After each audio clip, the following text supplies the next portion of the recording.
Yo, what's up mga kameng and magandang gabi and welcome back to my channel. This is Jimeng.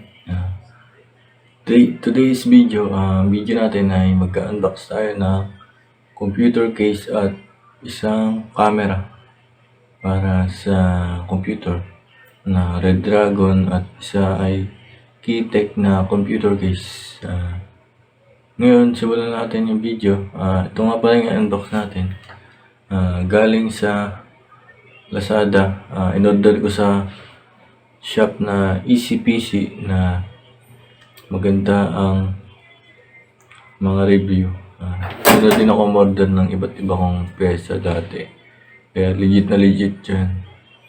Ngayon, simulan natin yung video. Mag-unbox tayo ng ating PC case at ating camera. And i-review ko na din dito sa video na to kung ano yung mga pwedeng magamit o ilagay dun sa PC case na yun. Papalit kasi ako ng case. Ayan mga kameng. Simulan natin.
So ayun na siya mga kameng.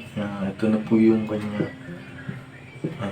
mismong case. Ang kagandahan dito, glass na yung front. Tapos yung side panel, glass na din. Tapos yung pwede mong ilagay dito size ng motherboard. Merong ATX, micro ATX at mini ATX. Yung kaya niyang board, halos lahat. Meron na din siyang kapitan na dito na ito, SSD, dalawang SSD yan. Tas yung kanyang mga function dito, yung power button, LED indicator, USB 2.0 dalawa, tsaka yung reset button at isang 3.0 USB. Meron ditong headset tsaka microphone na pwedeng saksak. Sa likod naman, ito naman yung kanyang likod, side panel ng case na to. Yan. May mga cable na din siya. Ito yung 3.0 niya na mic.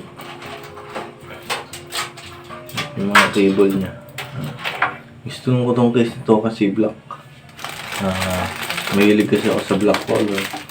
May mga dito screw para pag kinabit yung motherboard. Yan. Tsaka yung HDD holder niya para pagkabit natin ng ating hard disk drive. Ayan na din. Kompleto na siya. Yun. Maganda. Nagustuhan ko yung style nito. Yan. Tapos yung kanyang ito sa taas. Tanggalin ko. Yung dust filter. Ito. Dust filter, magnetic na din yung kanyang side to side niya. Magnetic. Kaya maganda siyang Hindi siya basta-basta matatanggal pag kinabit mo na siya. Yun lang. Nagustuhan ko yung piece na to. Malaki kasi gagamitin ko sa aking server na binubuo. Dito ko ilalagay yung aking system unit na Ryzen 3200G. Yan, para mas maganda yung case niya. Sa pan naman, yung pwedeng ilagay na dito na pan. Yan. Yung pan, isa dito sa back. Tapos sa taas, dalawa. Bali, tatlo. Tapos dito sa front, pwede tayo maglagay ng 1, 2, 3 pans.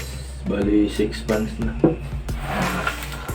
Dito sa baba, pwede pa rin tayong maglagay. Ayan. 1 tsaka 2. Ayan. Bali, 8 pans yung malalagay.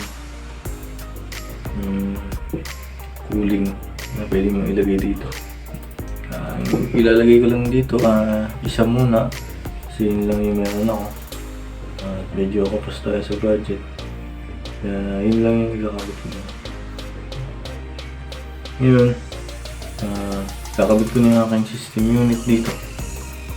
Papakita ko sa inyo.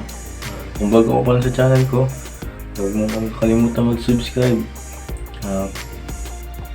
like, and hit mo yung notification bell para ma-update ka sa mga ganitong kagaya nitong video na to. Yan. Thank you mga kameng. And let's go. Kakabit na natin.